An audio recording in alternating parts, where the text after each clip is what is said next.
Hello everyone, welcome to today's presentation. In this video, we are going to learn how to use a YouTube manometer to determine the pressure of a gas. The figure below shows a YouTube manometer containing water. One arm is connected to gas supply. Given that the atmospheric pressure is 1 by 10 raised to 5 newtons per square meter and density of water is 1000 kilograms per cubic meter, determine the height which could be supported if water was replaced with glycerin of density 1.26 grams per cubic centimeter.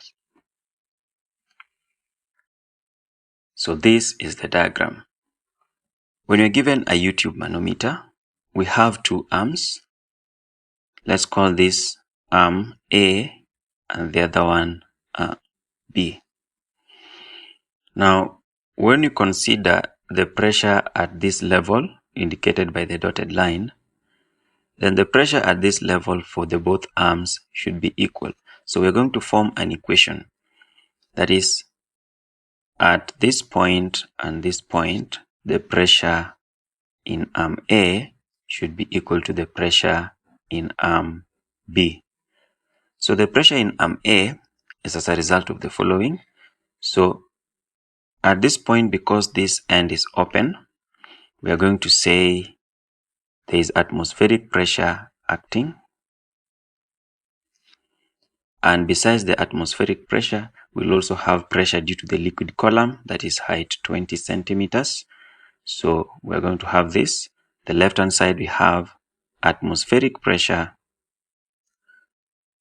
plus pressure due to liquid column, and that is obtained as H rho G.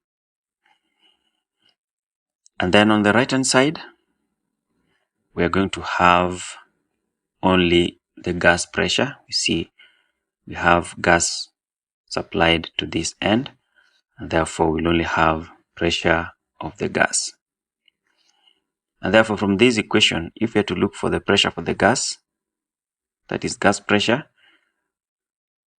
we will simply have to substitute atmospheric pressure, which already given in the equation, 1 times 10 raised to 5, and that is 100,000, plus H rho G, that is pressure due to the liquid column. And remember, the liquid is water, so we're going to say the height, which is 20 centimeters converted into meters, that is 20 over 100. And then we multiply by the density of water, 1000 kilograms per cubic meter. And then we multiply by G, which is the gravitational field strength, and that is 10.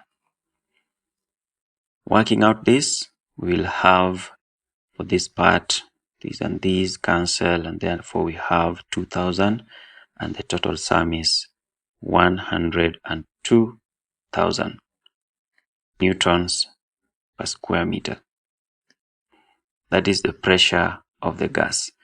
But you're told, determine the height which could be supported if water was replaced with glycerin of density 1.26 grams per cubic centimeters.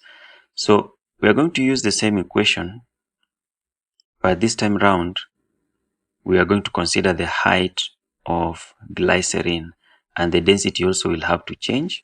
So when we are dealing with glycerin,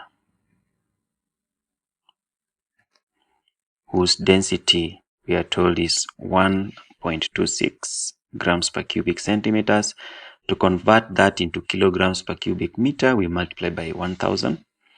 So that gives us 1260 kilograms per cubic meter. So applying the same formula here, we'll have the left hand side, we have pressure of the gas, but the pressure of the gas already we have as 102,000. And then on the right hand side, we have atmospheric pressure, which is still 100,000.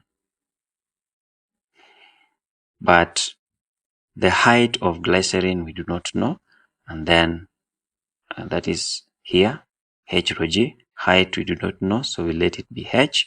And then density is 1260 times g, the gravitational field strength.